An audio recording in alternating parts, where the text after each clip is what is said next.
Want to welcome everyone back to Texas Silver. I appreciate everyone being here. Also, if you're new, I appreciate you being here as well. If you haven't already, once you watch this video and you like the content that I put out, I hope you subscribe to the channel. You share it with friends and family that you think would benefit from this. You hit the like button, and then you also comment below. I really hope everyone sticks around. I have a lot of information that I'm going to cover. I think a lot of it is going to be very important. And I think even if you have been in the prepping community and all that for a while, I still think you'll probably learn something from this. So I hope you stick around to the end. I'm going to have a bunch of beneficial information that I think could save your life or someone else's. So again, I hope you stick around for the entirety of the video. Obviously, we have a different background today, and we're going to talk about the energy crisis that I keep hearing about. Okay, so I've been hearing that this winter is supposed to be as cold, if not colder, than last year. And I know a lot of my fellow Texans were caught with their pants down. A lot of people died. I want to say there was probably about 150 people that died in the storm. I know a lot of people that just suffered, lost power, their pipes froze, and it was a mess. So I kind of wanted to go over how I heat my home, and this could possibly be something that you put in your home if it's a possibility. Okay, so this right here in the background, obviously you notice we have a bit different backdrop, but this is the wood burning stove that I purchased. I purchased it about 10 years ago. If you're wanting to know what something like this costs, I've seen them online for around $1,000, $2,000, possibly $3,000 range or more, depending on all the bells and whistles, how big it is, what it's rated at, and all that. So what this is, if you can't tell, I used to have a traditional fireplace. And the problem with traditional fireplaces is they burn wood really fast, and probably 90% of the heat just goes straight up the chimney. So there was a really cold winter right when I bought this house, and I turned on our heater, obviously, and the house just kept getting colder and colder, and I was like, what is going on? So I put my hand to the vent, and it was literally blowing cold air. And so I was just like, nope, never gonna happen again. So I got this stove, and ever since, I have never turned on my heat inside this house. This is how I heat my house in the winter. Okay, it got down to 7 degrees, I think was the coldest that it got this last freeze, which that's the coldest that I can remember in Texas, and I've lived here almost my entire life. And because of this stove, I was practically running around the house naked. Sorry fellas for that image. And ladies, if you're married, especially if your husband's sitting next to you, knock off the impure thoughts. If you're single, I guess continue.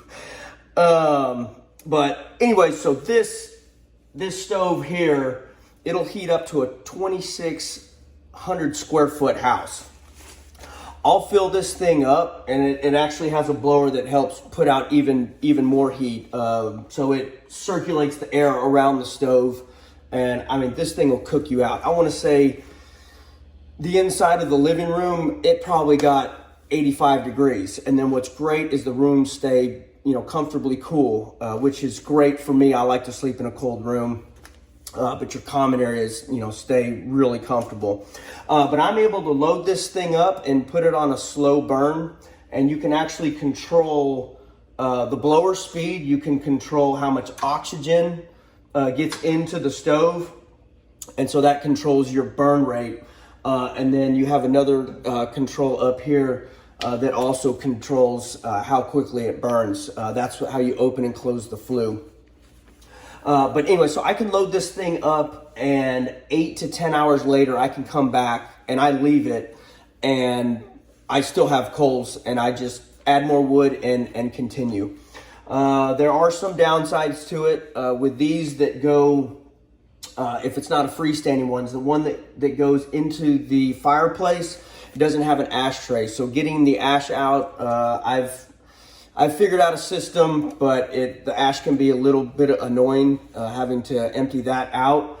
I'm not going to burn this. We did have a cool front that came through, but I'm not going to fire this thing up. Maybe when it becomes wintertime, I'll fire it up and let y'all have a, I'll make a video on how it actually works. I do have a video of me messing with it because I made a video to send to some friends that were curious about it, and I'll probably include that. But it's just a real short clip, so you can just kind of get an idea of how it is. But you open this thing here. I haven't even cleaned it out from last year. But you load all your wood in there, and it's really pretty too, the fire that you can see burning there. They're beautiful. I love sitting here and I can watch this fire burn. And the other thing I like about them is they're very safe. You don't have to worry about sparks and all that flying out like you would with a traditional fireplace.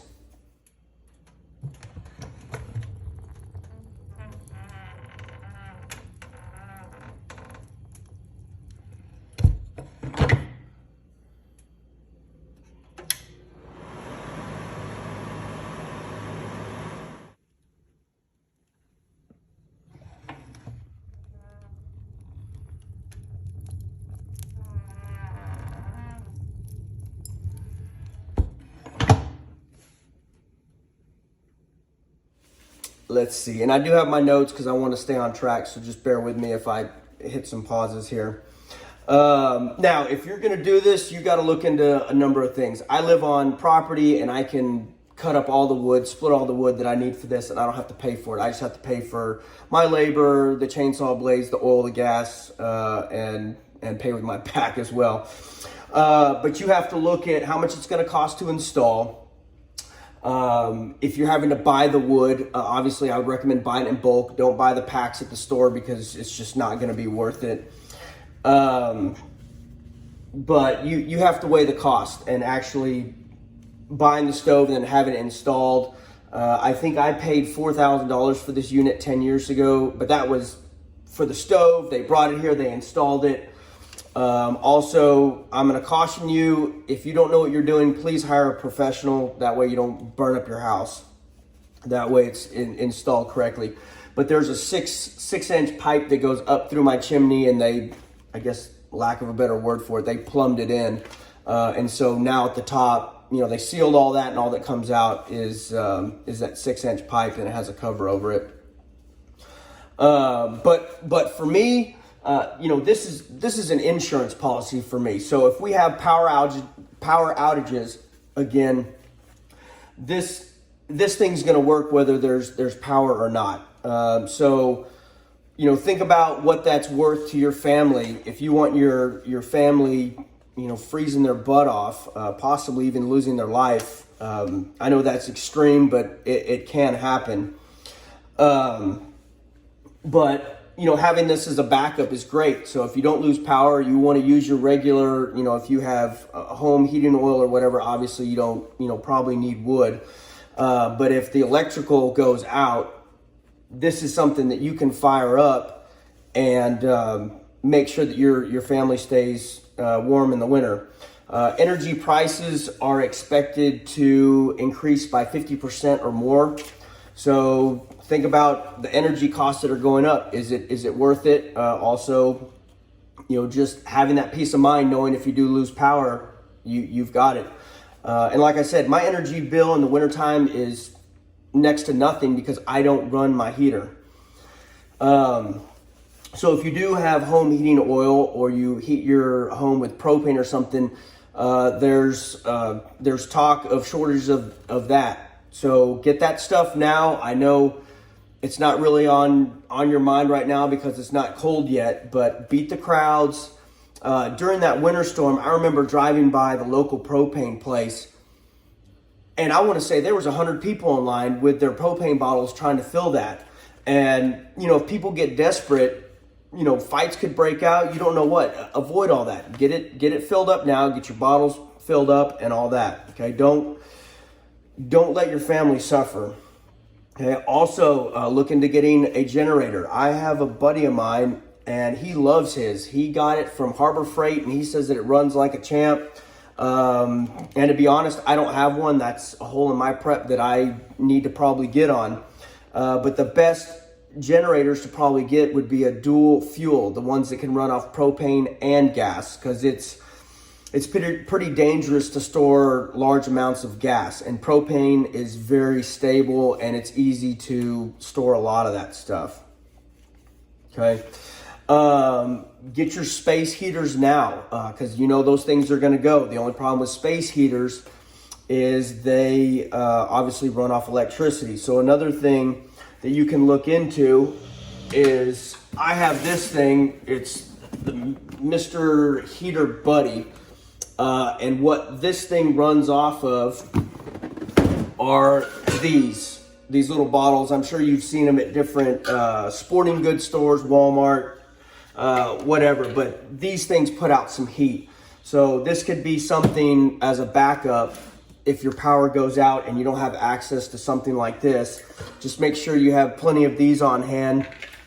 Also, I believe you can hook this up. I may be incorrect, but I think you can hook this up to the bigger bottles as well. It says that it's safe for indoors, so just be careful if you're buying something like this. Make sure that it is safe for indoors, because you have to worry about carbon monoxide if you're burning gases inside the house. So what I'm also going to recommend is that you have carbon monoxide detectors, and also check them, make sure the batteries are good and that they're actually working. The last thing you want to do is have your family be killed from the carbon monoxide. Okay. Get spare blankets now. Also, you can look into heated blankets, but again, that's going to be an electronic thing. Okay, get for your body, your protective cold gear now. So get a good beanie. A lot of people don't realize, and this is the stuff that I'm going to talk about that's possibly can save your life. And when I'm talking about this is also if you lose power in your house, or if you get stranded out on the roadway, or just if you're out camping and get caught in something like this. So a lot of people don't realize, but 90% of your heat leaves your head. So one of the best things to stay warm is just have a good beanie, or a way to keep the heat in your body is by covering your head.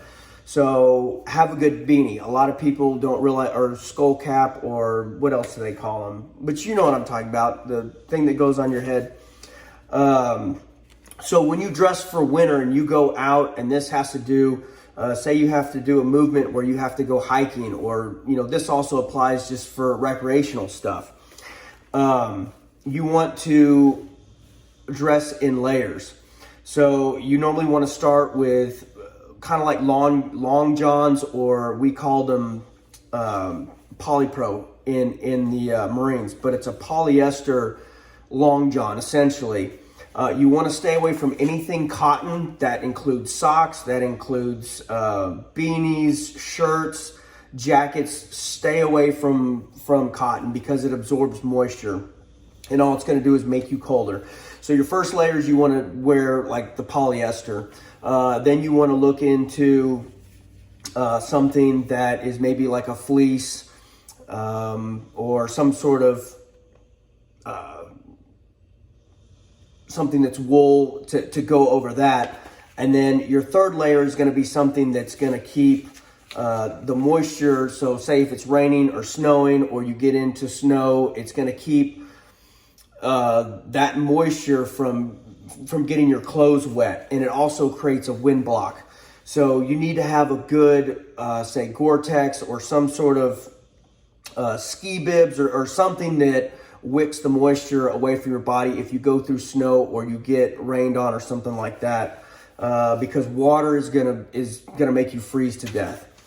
So socks, ladies and gentlemen. So what we always wore, or at least what I wore, and I learned this in the Boy Scouts as well. A lot of this stuff I learned in the Boy Scouts as well in the Marines.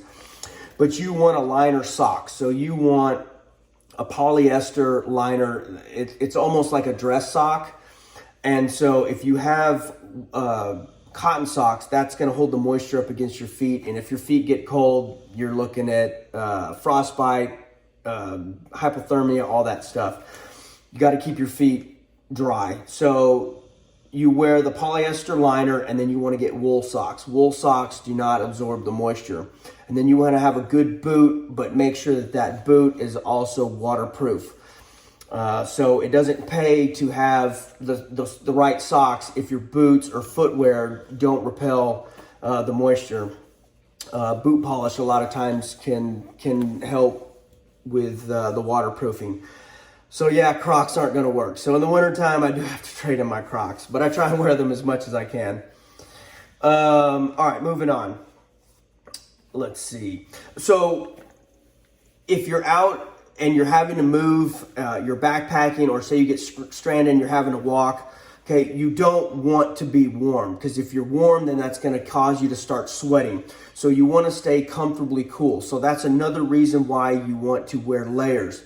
So if you just wear this huge jacket and, like this, thin t-shirt underneath, and you start getting hot, then you take off that jacket, then you're left with just that polyester shirt. So that's why you would do the polyester shirt, then maybe a fleece, and then a heavy coat over that. And then so as you start warming up, you want to take those layers off. That way you don't start sweating. So you want to stay comfortably cool, because if you start getting warm, then that means you're sweating. So that's why you always want to wear layers. Okay. So avoid anything that traps moisture. So you're good with anything wool, anything polyester. Your fleeces are generally good. You want to get a good set of gloves, because your hands are going to be one of the first things that get cold, and you want to be able to touch stuff and be able to pick stuff up and work with tools and stuff. So just make sure you get a good pair of gloves. Also, if your hands start to get cold, a trick with that you can do is you can ball up your hands inside the gloves, and your fingers are going to draw the heat from the rest of your body. So that's a way to keep your hands warm if they start getting cold. Another thing, you don't want to blow on your hands, because the moisture from your breath is going to make your hands wet, and it's just going to make them colder. Okay. At night, so this is going to keep you at night, and this is also, say you get caught, you lose power and you're freezing your butt off in the house. So this is going to apply here, as well as if you're camping or in a survival situation, you get stuck in a vehicle or what have you. So when you go to bed at night, you don't want to sleep in sweaty clothes. You don't really, I know I talked about this in another video. I think it was like 2 or 3 videos ago. But the best way to sleep in the cold weather is naked. Ladies, remember those tots. Keep them clean. And guys, sorry, but yeah, you want to sleep naked or in a polyester, the poly pros that I talked about. But yes, for sure, you don't want to sleep in sweaty clothes, because that's just going to make you cold. Okay. I'm going to recommend a gift for Christmas is get everyone a good sleeping bag, a sleeping system that is rated for the area that you're at, or even colder is probably better. So that's a good gift item. It's a prepping item, and it's also something that you can use camping and in emergency situation. Those are probably the best to keep you warm. Okay. A tip with sleeping bags: you do not want to sleep with your head inside the sleeping bag, because the moisture from your breath is going to get inside the bag, and it's going to make you cold, and you're going to freeze your butt off.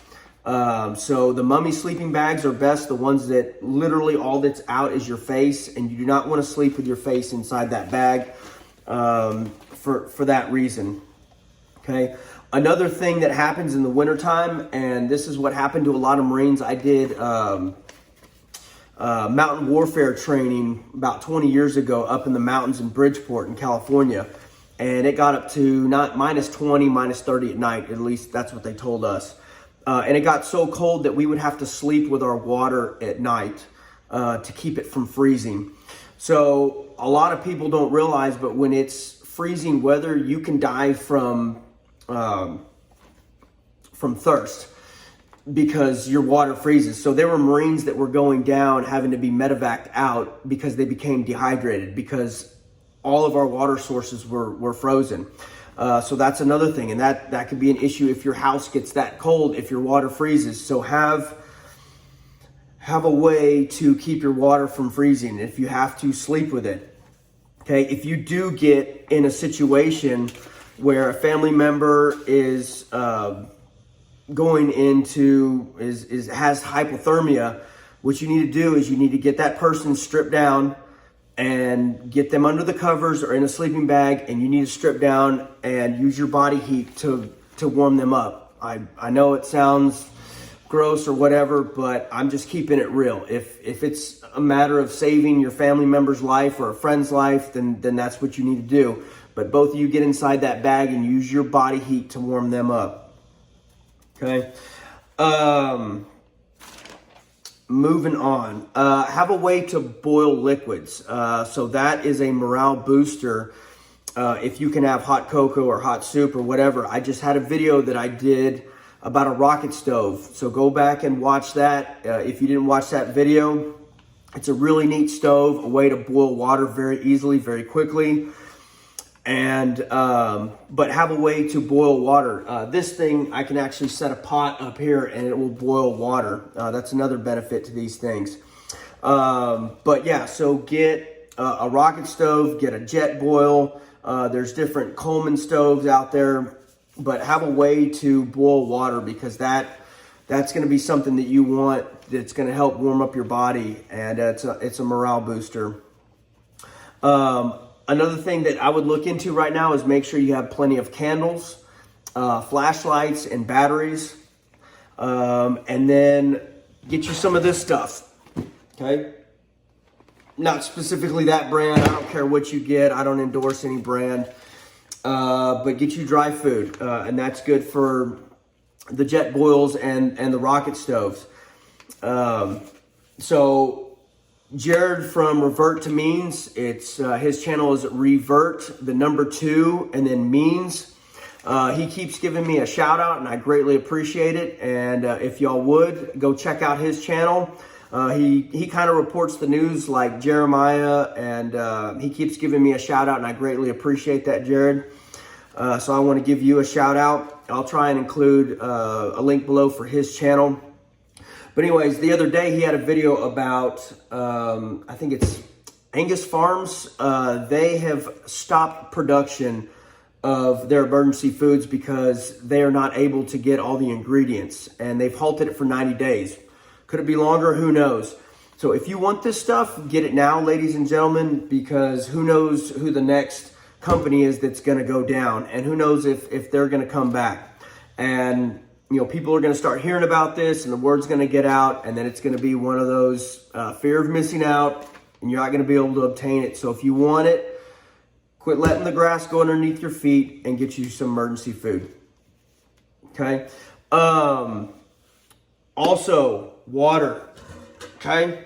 Get you one of these. This is a Berkey. Have a way to filter water. If the power goes out and you're not able to filter or get clean drinking water, you need to have a way to filter it. Okay. So for your vehicles, make sure that you have some emergency food in there. Have some water in there, have blankets, have a snow shovel, you know, whatever you need for your area. Get that stuff now. That way, you know, it's there if you get caught out in one of these. I would have a sleeping bag in there. That's probably the best thing to do to keep you warm. Okay. Another thing that I always talk about, have this stuff. Okay. This is very important. So if you're low on that stuff or need to ramp that up, let's get after it. Some of that stuff's starting to be on the shelves again and available. Okay. Also, we're going to talk about this stuff. Okay. I think this stuff's going to be going up pretty soon. Gold, silver, the most undervalued asset there is on the planet. Silver being the most undervalued in my opinion. Get that stuff. Because I think we're short on that. I think pretty soon that stuff's going to become unobtainable, and it's going to go to the moon. So you don't want to miss that. Another thing, all right, cash on hand. If the power goes out, all right, how are you going to pay for stuff if everything's on your credit card? So get all this stuff. Quit letting the grass go underneath your feet. Another thing, ladies and gentlemen, the reason why I'm showing you all this stuff is not look at me, look what I have, but it's to show you that I'm walking the walk. Yes, I have a lot of stuff that I still need to work on, but I'm not sitting here with all these problems and doom and gloom and not giving y'all solutions. All right. I want to show y'all that I am walking the walk, that I'm not telling y'all to have cash, but I don't have cash myself, or to get gold and silver and I don't have it myself, or water purification, or, you know, security, whatever. That's why I show you all these things, to know that, you know, I do all these things, that I believe in it wholeheartedly, and that way y'all take me serious, and that I'm not just up here bumping my gums about stuff that I think, you know, just needs to be talked about. So be careful who you watch. I know there's a lot of channels out there that, you know, they report the news and all this bad stuff that's happening, but they don't give any solutions. They don't show their gold and silver. They don't show their security. They don't show their food preps. So my thing is, if I'm going to follow someone, show me the receipt. I want to know that you're walking the walk and that you have these things that you preach about. So I don't watch anyone that tells me what I need to be doing, but doesn't show me any of their preps, or show me that they even, have any of these skills that they even talk about that I should be working on. Okay. So they present all the problems, but don't present any solutions. So just, again, be careful who you follow. There's a lot of fakes out there. All right, the last thing that I want to tell you, I watched an amazing video the other day. It was with Bill Holter, and I think it was the I Love Prosperity. That was the channel, and I'll try and include that down below too. But he was talking about gold and silver and, you know, reset and everything that's going on. And what he said was, if you live in the city and all this goes down, you're dead. Couldn't say it any more plain and simple. If you live in the city, you are dead, because of all the threats that are going to be all around you. You're not going to be able to get food. You're not going to be able to get water. It's just going to be a nightmare. So if you have the means, please try and get out of this inner city, because they're going to be death traps. All right. I think that's enough for today. Sorry, I've been working super late at work. I didn't have a chance to get any animals in the videos, and I'll try and include those on the next one. And I appreciate everyone being here and being patient with me. And I'm going to keep trying to bring different subjects, and I'm trying to bring y'all stuff that hopefully will help y'all out in your journey preparing to for whatever's ahead. God bless, and thanks for being here. Take care. All right, so I just finished editing this video, and I heard snoring throughout, and I should have known that it was going to be an issue, that the camera was going to pick it up. But if y'all wanted to know what that was, it was this girl snoring her butt off. You gonna say hi, huh? Hey, yeah. Sweet baby. Anyways, so I apologize for the snoring in the background, but no, I didn't have some old man snoring in the background. It was this girl right here. All right, y'all take care.